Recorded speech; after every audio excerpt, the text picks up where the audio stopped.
네, 지난밤 미국 시장 좀 빠르게 체크를 해보도록 하겠습니다. 트럼프와 월스트리트저널의 소송, 이 안에는 결국에는 앱스타인 게이트라고 제가 이름을 적긴 했습니다만 앱스타인 파일을 빨리 공개해라라는 이야기가 좀 나오고 있고요.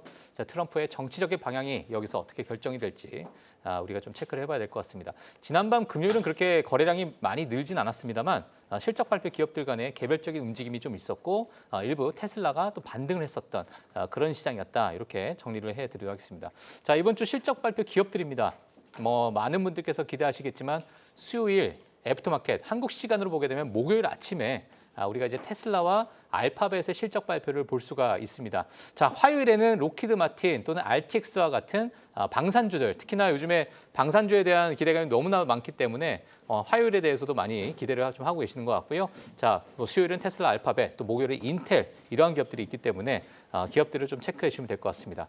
자, 최근에 M7 종목들의 2025년 성적표를 제가 업데이트를 좀 해드릴 텐데요. 지금 S&P 500은 약 한 7% 정도, 연초 대비해서 7% 정도 상승했습니다만 테슬라는 연초 대비해서 마이너스 21%, S&P 500 기업들 중에 472위를 기록을 하고 있습니다. 애플 같은 경우는 마이너스 16%, S&P 500 기업들 중에 448위를 기록하고 있습니다. 그만큼 다른 기업들에 비해서 현저히 지금 떨어지고 있는 상황이고 여러 가지 지금의 여러 관세 정책에 따라서 일부 프리미엄을 조금 내려놓는 그러한 모습을 지금 보이고 있다 보니까 노이즈가 여전히 많은 그런 기업이다. 하지만 알파벳, 아마존도 사실상 그렇게 썩 좋은 성적은 아닌 것 같아요. 자, 알파벳도 마찬가지로 S&P 500 기업 중에 341위를 기록을 하고 있습니다. 여전히 마이너스 3%의 수익률을 보이고 있기 때문에 자, 이러한 기업들은 결국에는 우리가 해야 될 일, 저평가 기업일까? 또는 이 기업은 지금 역사상 가장 저렴한 구간일까? 여러 가지 우리가 이 시장을 좀 판단하고 기업을 판단하는 그런 시간이 아닐까? 혹은 좀 공부해야 되는 그런 시간이 아닐까라고 생각이 듭니다. 자, 그래서 상대적으로 주가가 오르지 못했던 기업에 대해서 면밀하게 좀 분석을 해보는 그런 시간을 좀 가져봐야 될 것 같습니다. 2분기 실적 발표가 지금 진행이 되고 있습니다. 전체 중 12%의 실적을 발표했고요. 그중 86%가 예상치를 상회했다라고 이야기가 나왔습니다. 자, 그렇게 되면서 최근에 2분기는 성장률이 5.3%지만 앞으로 3분기, 4분기 그리고 2026년까지는 지속적으로 EPS가 상승해 나가는 그런 구간을 좀 볼 수 있지 않을까라는 기대감이 분명히 있는 상황이고요. 자, 이런 부분은 8월 1일 날 부과가 되는 상호 관세율 그리고 앞으로 나오는 실적 발표의 가이던스 어떤 방향을 내놓을지도 우리가 체크를 해봐야 될 것 같습니다. 자, 오늘의 숙제입니다. 심상치 않은 N달러 환율, 지금 일본 시장에 대해서 한번 우리가 체크를 해봐야 될 시점이 아닐까 보여지고요. 자, 두 번째로는 AI 투자 주가가 일부 차별화가 시작됐다라고 이야기가 나오고 있습니다. 자, 근데 그 답은 대만에 있다라고 이야기가 나오고 있는데 어떤 이야기인지 한번 들어보도록 하겠습니다. 자, 마지막으로 금, 여전히 매력적인 투자 자산인가 아니면 또 다른 대체 자산이 있는 것인가 이런 부분을 우리가 짚고 넘어갈 텐데요. 자, 이 이야기를 이어주실 디멘전 투자자문 송재경 투자부문 대표 모시고 이야기 이어나가도록 하겠습니다. 안녕하세요, 대표님. 안녕하세요. 네. 자, 오늘 이제 실적 발표 시즌이기도 한데 오늘 첫 번째 주제가 사실 일본 시장을 짚어주셨는데요. 네. 지금 일본 시장을 어떻게 우리가 좀 봐야 되는지 간단하게 좀 총평가 좀 부탁드리겠습니다. 예. 예, 결론부터 말씀드리면 일본이 작년까지만 해도 작년, 재작년 정말 부러웠던 시장. 맞아요. 우리 입장에서는 같은 아시아권 바로 옆에 가깝고도 먼 나라인데 네. 주가는 멀리 갔었죠, 예, 우리보다. 하지만 올해 들어서는 또 정반대로 가고 있습니다. 예, 예. 일본 주가가 사실은 그렇게 썩 좋지 못하고 횡보하는 정도의 예. 상황이기도 한데 가장 큰 이유 중에 하나는 일본의 장기 금리가 최근 들어서 상당히 이제 급등세를 맞아요. 보이고 있고 그게 이제 사실 어찌 보면 채권 시장 크게 흔드는 요인으로 많이 보고 있었잖아요. 외국인 투자자들의 일부 움직임이 있지 않겠느냐. 네. 예, 그러다 보니까 일부 와타나베 부인 이야기도 있고 엔캐리 트레이드도 있고 이런 이야기 좀 있었는데 네. 요즘에는 나오나요, 그게? 그런 이제 징후가 조금 다시, 그러니까 우리가 사실 이게 이제 이렇게 자라와 소뚜껑 얘기 있지 않습니까? 예. 작년 7월이 자라였습니다. 예. 근데 올해가 약간 지금 상황은 다행히 소뚜껑 소뚜껑이에요? 정도로 보이긴 하는데 놀래긴 놀라는 그런 느낌이죠, 지금. 예, 그런데 여기서 조금만 더 이것이 좀 지속되면은 또다시 자라가 되지 않을까 이런 걱정이 드는 그런 상황이기 때문에 그래서 요 첫 번째 주제를 가져와 봤는데요. 예. 이제 이게 전 세계적으로 장기 금리라면 10년 이상 되는 금리죠. 뭐 20년, 30년, 40년. 네네. 그런데 기본적으로 특히 이제 일본부터 말씀드리면 차트를 제가 확 좀 좁혀놨는데 우측에 보면 일본의 장기 국채 금리가 10년물은 지금 2008년도 수준까지 회복을 했고요. 그다음에 20년, 30년물은 1999년도 수준까지 회복을 했습니다. 예. 그러니까 거의 뭐 30년 전 수준으로 완전히 돌아가 있는 그런 상태거든요. 이제 결론적으로는 지금 일본이 장기 소위 저성장, 디플레이션 이걸 극복하는 게 일본의 목표였는데 예. 이게 최근 들어서 이걸 너무 잘해가지고 아니 이거는 네. 그 어디까지는 극복인데 네. 이거 넘어가서는 극복이 아니잖아요. 이제 걱정인 거죠. 걱정인 거죠, 이제. 사실은 우리가 미국에서 봤지만 물가가 너무 높아지면 예. 정권을 바꿉니다. 지금 지금 일본에서도 똑같은 일이 그렇죠. 벌어졌죠. 예, 선거. 예. 작년 10월에 중의원 선거, 어제 주말에 참의원 선거, 참의원 선거, 예. 자민당이 다 완패를 했습니다. 맞아요. 가장 큰 이유는 지금 30개월 이상 3% 이상의 물가 상승률. 특히 이제 일본에 우리 많이 듣는 쌀값은 1년 사이에 2배 올랐다. 예. 그래서 우리나라 여행 오면은 쌀부터 사간다. 뭐 이런 얘기 있지 않습니까? 네네. 이런 것 때문에 결국은 지금 일본의 일본 시민들이 우리 물가 이거 인플레이션 때문에 내가 못 먹고 살겠다. 너희들이 좀 도와줘야지. 그래서 기본적으로 나 지금 세금 많이 내는데 판매세라 가지고 우리는 부가가치세. 네네. 판매세 좀 깎아줘. 근데 이걸 들고 나온 야당한테 이번에 몰표를 줬다. 근데 문제는 이거를 하게 되면 안 그래도 일본의 정부 부채가 많은데 지금 GDP 대비 240%가 넘지 않습니까? 가장 많은 부채를 안고 있죠. 예, 물론 그 중에 한 사실은 240% 중에 100% 정도, 150% 정도는 그 돈 빌려서 해외 투자한 겁니다. 그렇기 때문에 다른 나라의 부채하고 똑같지는 않은데 네네. 어쨌거나 그래도 그걸 감안해도 한 100%는 넘어가는 상황이라서 여기서 재정 부담이 더 느는 예를 들면 세금을 덜 걷는 이런 정책으로 가면은 안 그래도 부담이 돼. 보통 이렇게 되면 재정 적자 나면 뭐 걱정입니까? 금리가 장기 금리가 위로 튀죠. 네. 그런 것들을 우려하면서 안 그래도 지금 물가도 올랐는데 향후 재정에 대한 부담까지 생길 수 있다라는 걱정 때문에 최근에 일본의 장기 금리가 우상향을 하고 있고요. 네네. 과거에는 미국의 장기 금리가 움직이면 다른 나라가 따라서 움직였는데 예. 최근에 역전됐습니다. 일본이 먼저 움직이고 나머지 나라가 따라가기 시작했어요. 왜 그런 걸까요? 일본이 전 세계 채권국이잖아요. 채권국이라서. 그러니까 일본이 예. 이젠 굳이 해외 투자 안 해도 되겠는데 상황이 되는 거죠. 그러면 미국 국채 팔고 일본 국채 사면 그러니까 지금 금리가 저렇게 올라가고 있다는 얘기는 외국에 뿌려져 있는 많은 자금이 지금 뭐 높은 금리다 보니까 좀 매력적인 구간이다라고 해서 투자금이 확 들어가게 되면 예. 글로벌 증시가 약간은 좀 출렁거릴 수 있는 채권 시장이 좀 출렁거릴 수 있는. 채권 시장도 출렁거리고 10년물 이상 금리들이 위로 튀면은 그거는 주식의 밸류에이션에도 영향을 줍니다. 이게 10년물 금리가 그러니까 올라가면 통상적으로는 주가가 상승하는 게 둔화되거든요. 네네. 예, 당연히 이제 미래 이익 많이 낼 거야에 대해서 나 지금 당장 금리 이렇게 높은 거 있는데 그러니까요. 굳이 내가 먼 미래 뭘 믿고 내가 주식에 투자하니 이렇게 되는 거거든요. 예. 그러다 보니까 장기 금리의 우상향은 뭐 경제가 좋아서 올라가는 건 나쁘지 않은데 예. 이런 식으로 전반적으로 올라가는 것은 주식에도 장기적으로는 좋지 않다. 그래서 일단 일본의 장기 국채 금리 우상향은 상당히 좀 뭐랄까 걱정스러운 수준으로 올라가고 있는 거고요. 예. 그럼 과거에 뭐 이러한 어떤 패턴을 대표님께서 보시기에는 이게 지금 글로벌 증시를 일부 좀 끌어내릴 만한 요인으로 작용할 거라고 좀 보고 계신 거예요? 어떻게 좀 그래서 우리가 이제 해석할 수 있을까요? 자라와 소뚜껑을 말씀드린 이유가 예. 정확히 1년 전으로 돌아가면 엔캐리 트레이드 청산, 네. 엔캐리 청산에 대해서 우리가 엄청 많이 들었습니다. 맞아요. 사실 지금도 헷갈리는 분들 많으실 거예요. 엔캐리 뭐야? 그러니까 사실 저금리 엔화 자금으로 빌려서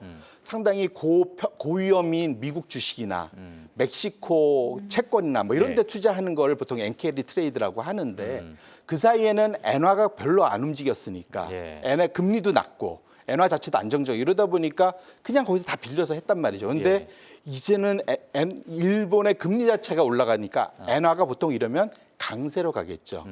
그래서 이제 두 번째 차트를 보시면 미국과 일본의 그 국채 금리차 당연히 미국이 높습니다. 높기는. 근데 이 금리차가 일본이 따라잡으면서 축소가 된 금리차가 축소가 되기 시작하면 통상적으로 이러면 엔화는 강세로 갑니다. 그래서 붉은색 선이 위로 올라가면 엔화가 강세고요. 예. 파란색 선 금리차가 내려가면 요거 이제 축소가 되는 겁니다. 네네. 서로 이제 데칼코마니처럼 따로 움직여야 되는데 반대 방향으로 움직여야 되는데 작년 7월 6월 경에는 어떤 일이 있었냐면 엔화 약세에 배팅을 많이 하면서 금리차가 줄어들면도 엔화가 약세로 너무 멀리 갔어요. 그러다 보니까 한 번에 되돌려 현상이 일어나면서 엔화 강세 가고 그 다음에 우리가 알던 엔캐리 트레이드 청산이 엄청 일어나면서 7, 8월에 예. 글로벌 증시가 다 흔들렸었죠. 그렇죠. 근데 지금 우측에 지금 보면 올해 4월 이후의 흐름을 보시면 예. 그 기울기는 세지는 않지만 상대적으로 일단 파란색 선이 아래로 내려가잖아요. 네. 금리차가 줄고 있습니다. 여전히. 금리차가 좀 줄고 있다. 예, 일본 금리가 더 아까 좀 빨리 올라오고 있잖아요. 네네. 그러니까 미국 금리도 높지만 일본이 더 빨리 올라오면서 확 줄고 있는데 엔화는 여전히 약세를 보이고 있어요. 엔화 강세로 가야 되는데 예. 그때와 비슷하게 약세를 보이면서 같은 방향으로 내려오고 있죠. 이게 이제 지금 당장은 속도가 좀 약하고 그때와 지금의 다른 건 그때는 엔 약세에 배팅하는 엔화 쇼 포지션이 많았으면 예. 지금은 여전히 엔화 강세에 배팅하는 롱 포지션이 많긴 합니다. 그래서 그때보다는 지금이 한결 포지션상으로는 수월하긴 하지만 이것이 좀 더 지속되면은 엔화 강세로 빠르게 돌릴 수가 있고 그렇고 금리도 더 축소될 거고 그렇게 예. 되면 사실은 엔캐리 트레이드 청산이 그때까지 급격하지는 나오지 않을지언정 전반적으로는 해외에 투자돼 있는 일본 자금이 예. 그 소위 본국으로 환류되는 아. 이것 자체는 전 세계 유동성에 좋은 흐름은 아닐 거다. 그런 좋은 흐름이 측면에서 아니다. 그런 측면에서는 앞으로 이 엔화의 방향성, 미일 금리 차의 축소 여부 열심히 좀 볼 필요가 있겠다 말씀드립니다. 알겠습니다. 뭐 과거에 사실 이 엔화 또는 엔캐리 트레이드가 한번 시장에서 발작을 한번 했기 때문에 많은 투자분들께서 또 보고 계실 것 같은데 최근 들어가지고 약간의 상황 자체가 우리가 한번 다시금 봐야 되는 그런 시점까지 왔다. 이렇게 우리가 한번 정리를 해보면 될 것 같고요. 자, 그리고 지금 앞서서 또 두 번째 또 우리가 주제로 넘어갈 텐데요. 오늘 AI 투자 주가에 있어서 일부 뭐 차별화가 일어나고 있다. 자, 어떤 차별화가 좀 일어나고 있을까요? 일차적으로는 기본적으로 소위 이제 AI 투자는 지난 3년간 전 세계 투자의 가장 메인 테마죠, 사실은. 뭐 이걸로 앞설 수 있는 테마는 없습니다. 맞아요. 그런데 여기에서 기본적으로 생각을 하면 엔비디아는 설계를 하고 그 설계를 TSMC에 맡기고 네. TSMC에서 그걸 하면 거기에 SK 하이닉스나 마이크론 같은 데에서 HBM을 생산해서 붙여가지고 네. AI 서버단에다가 넣어서 이제 예. 출하하는 거지 않습니까? 네네. 근데 그 맨 앞에는 TSMC나 SK 하이닉스 같은 데에 장비를 납품해야 하는 게 먼저 돼야 되겠죠. 그래서 일단 장비주가 먼저 올라가고 예. 그다음에 이제 종합 반도체 뭐 이런 데가 후에 가는 이게 이제 성과가 이렇게 흐름이 흘러갈 텐데 예. 작년 우리가 딱 봤었던 7월 8월 엔캐리 트레이드 청산의 그런 발작이 있었던 그 시점부터 지금까지 한 1년여를 보면 글로벌 장비 중에 넘버원은 ASML입니다. 네덜란드 회사. 주가가 보시면 마이너스 20% 이상 하락을 그러니까 했죠. 저도 사실 네. 저도 이제 뭐 글로벌 시장에 대해서 저도 이제 브리핑을 좀 하는 역할을 좀 하니까 제가 실적 발표 매번 첫 주에는 TSMC와 ASML이 꼭 실적 발표를 해요. 근데 그걸 보고 나서 일부 가이던스, 그러니까 얘네들 수주가 얼마인지, 뭐 예약량이 얼마인지 그거에 이제 나오니까 그걸 보고 나서 이제 빅테크 기업들이 수주가 많겠구나 이렇게 우리가 좀 판단을 하는데 ASML은 그러니까 요즘에 이제 TSMC와 완전히 결이 좀 달라지다 보니까 이걸 우리가 어떻게 해석을 해야 될지가 많은 분들께서 좀 궁금해하실 것 같더라고요. 결론은 네. 지금 당장은 현재 갖고 있는 장비로 TSMC가 생산 잘하면서 예. 돈을 잘 벌고 있죠. 예. 근데 앞으로도 계속 성장을 한다면 ASML한테 발주를 더 많이 넣어서 더 많이 가져가야 되는데 예. 적어도 그 발주가 시장의 기대만큼은 안 나고 있다는 측면은 뭔가 이게 앞뒤가 좀 안 맞는 맞아요. 흐름이 좀 벌어진 게 거의 1년간 가까이 오고 있다. 제가 느꼈던 거 하나만 좀 대표님과 얘기를 네. 해보고 싶은데 ASML은 가이던스를 너무 보수적으로 이야기하는 경향이 좀 있고 TSMC는 약간의 좀 우리는 자신감 있다라는 가이던스를 좀 하는 경향은 좀 있는 것 같아요. 네. 자, 그러다 보니까 늘 이제 가이던스가 나올 때마다 ASML은 뭐 주가가 조금 뭐 지지부진하고 TSMC는 좀 긍정적으로 나오는 것 같기도 한데 이게 모르겠네요. 뭐 실적 나오면 꼭 ASM은 또 비트하는 모습을 보이니까. 네네. 예, 이게 참 아이러니합니다. 그런 측면에서 놓고 보면 적어도 지금 제 그 소위 TSMC를 비롯한 ASML의 고객사들, 예. 우리는 삼성전자, 하이닉스 뭐 이런 데들이죠. 마이크론 이런 데들이 공격적으로 캐펙스를 늘리지 않는다라고 미루어 짐작해 볼 수도 있는 거죠, 사실은. 아, 그러겠네요. 그렇지 예. 않겠습니까? 예, 예. 그렇게 놓고 본다면 향후 당장은 지금 돈을 엄청 잘 벌고 있는데 예. 여기에 대해서 뭐랄까 지금은 좀 코스트 관리를 좀 하고 있다는 측면에서는 만약 내년 내후년을 지금 시장에서 생각하는 거로 계속 우상향으로 봐야 되느냐에 대해서는 우리가 항상 의심을 갖고 볼 필요가 있는 이러한 격차의 흐름이다 이렇게 봐야 될 것 근데 같습니다. 이제 대표님께서 대만의 답이 있다라고 말씀을 좀 해주셨는데 그게 뭐 어떤 의미일까요?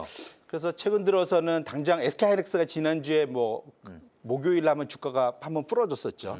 그다음에 옆으로 가긴 했었지만 예. 기본적으로 HBM, 그러니까 엔비디아하고 TSMC는 아직은 뭐 문제가 없는 것 같은데 HBM에서는 좀 경쟁이 좀 세지는 거 아니냐? 뭐 이제 이런 얘기가 나오면서 이제 주가가 한번 좀 횡보를 했습니다. 오늘 예. 조금 회복을 하긴 했지만 그런데 어쨌거나 우리가 그거는 내년 내후년은 가봐야 하는 거고 지금 당장은 매달 AI 단이 어떻게 가는지를 봐야 되는데 우리는 예. 지금 엔비디아나 여기가 분기 한번 실적 나오는 것만 봐야 되잖아요. 네네. 근데 매달 우리가 그나마 볼 수 있는 게 뭐냐? 대만의 6개의 대형 AI 서버 제조사들 이들이 매달 실적을 발표한단 말이죠. 매출을 발표를 하거든요. 네. 그들의 발표를 그래서 우리가 잘 챙겨볼 필요가 있다. 그래서 우리가 잘 아는 호나이라는 폭스콘이라는 회사부터 시작해서 네. 제일 작은 게 이제 기가바이트. 그래서 총 6개 정도가 있거든요. 제가 밑에 쭉 적어놨습니다. 예. 그 회사 홈페이지에 가시면 이거 매달 발표하니까 찾아보실 수가 있고요. 네. 이것이 이제 사실은 올해 너무 좋았던 또 주가가 좋았던 이유 중에 하나가 1월부터 5월까지 작년에는 10% 성장을 했었는데 네. 올해는 40%라 성장을 했어요. 그래서 야 40%면 어마어마한 거 아니냐? 라고 생각할 수 있는데 이걸 헷갈리게 만드는 게 또 한 명 있습니다. 뭐죠? 트럼프죠. 트럼프. 트럼프의 관세 때문에 예, 예. 이게 레벨업이 된 건지 아니면 하반기에 원래 지금 보시면은 과거에 1년을 놓고 보면 우측 차트입니다. 예, 예. 상반기보다는 하반기에 훨씬 더 그러네요. 매출이 9월. 늘잖아요. 예, 예. 근데 올해는 아예 상반기에 처음부터 위로 올라 버렸지 않습니까? 혹시 이게 조기 발주면 역으로면 하반기에는 일부 좀 플랫하지 않을까? 플랫하거나 오히려 마이너스도 성장할 수도 있지 않을까 걱정이 생기는 예. 이런 일이 벌어질 수가 있습니다. 그래서 지금부터는 지금 엔비디아 투자, TSMC 투자하시는 분들 많으실 텐데 AI 제조업체, 서버 제조업체들의 매출이 정체되기 시작하면 주가가 당연히 약해질 수밖에 없겠죠. 네네. 그래서 올해 하반기에 대만 AI 서버 제조업체들의 매출 증가율 꼭 챙겨보실 필요가 있겠다. 네. 매달 알겠습니다. 말씀드립니다. 예, 너무나도 좋은 인사이트, 꿀팁을 또 알려주셨고요. 자, 그리고 마지막으로 우리가 이제 금에 대해서 한번 좀 이야기를 좀 해보고 싶어요. 자, 지금 여전히 매력적입니까? 뭐 대표님께서 보시기에는 우리가 이 안전자산 금 어떻게 좀 봐야 될까? 결론부터 말씀드리면 금은 미국의 소위 부채 증가하고 똑같이 움직이는데 예, 부채가 늘 가능성이 높아졌잖아요. 감세 때문에. 그렇게 놓고 보면 금은 그걸 반영해서 미리 오르긴 했지만 그래서 성장 속도는 좀 둔화되긴 했지만 여전히 금 가격이 견조할 가능성은 매우 높고 특히 달러 약세 기조가 14년 만에 달러 강세에서 약세로 돌기 때문에 예. 그것 자체도 사실은 금 가격이 높아질 수밖에 없는 상인감 분명하다. 근데 다만 워낙 한 2, 3년 동안 가파르게 올랐기 때문에 예. 최근에 한 3개월 놓고 보시면 금 상승률이 약간은 조금 예, 둔화된 거 맞아요. 있잖아요. 그러면 우리가 이 원자재 시장에서 금이 먼저 가고 나면 그 다음에 뭔가 투자 기회가 있지 않을까 생각을 해보면 예. 좋은 이걸 그 인사이트가 있는 차트가 있어서 갖고 왔는데요. 예. 밑에 하늘색 선이 뭐냐면 금과 금을 제외한 나머지 원자재, 뭐 구리 같은 산업금속, 예. 또 내지는 농산물, 예. 축산물 뭐 이런 것들이 다 섞여 있는 거. 이제 그래서 그 골드만삭스 커머디티 인덱스를 동일 가중으로 계산했는데 금을 제외한 거. 그게 이제 위에 검정색이고요. 예. 금과 밑에 그 위에 봤던 검정색 선을 나눠 보면 그것이 밑에 파란색인데 예. 이것이 위로 올라간다는 건 금이 엄청 혼자 잘 나간다는 혼자 얘기고. 잘 나간다는 얘기고. 그러니까 내려오면 이제 혼자 잘 나간다는 얘기고. 아, 예, 예, 예. 이제 또 나중에 올라간다는 건 금보다는 나머지 원자들이 잘 나간다는 얘기죠. 아, 그러면 지금 바닥권으로 쭉 와 있잖아요. 네, 네. 그러면 이제 금이 꽤 많이 올랐으니까 그래서 바닥으로 왔으니까 금이 이제 혼자 잘 나갔다는 얘기겠네요. 예, 그러면 그 다음부터는 과거 겸사 이 정도까지 내려오고 나면 나머지 원자재들이 가기 시작하더라. 음. 산업금속도 가고 농수산물도 가고 축산물도 아, 가고 예. 따라서 가더라. 근데 그런 현상은 일부 안전자산이 이제 금이 먼저 스타트를 끊고 약간의 과열이 됐다라고 하니까 그 자금이 다른 곳으로 옮겨가는 수요라고 봐야 될까요? 그렇게 볼 수도 있고요. 예, 예. 기본적으로는 이런 환경이 나타나는 가장 큰 거는 전반적인 이제 소위 실물 자산의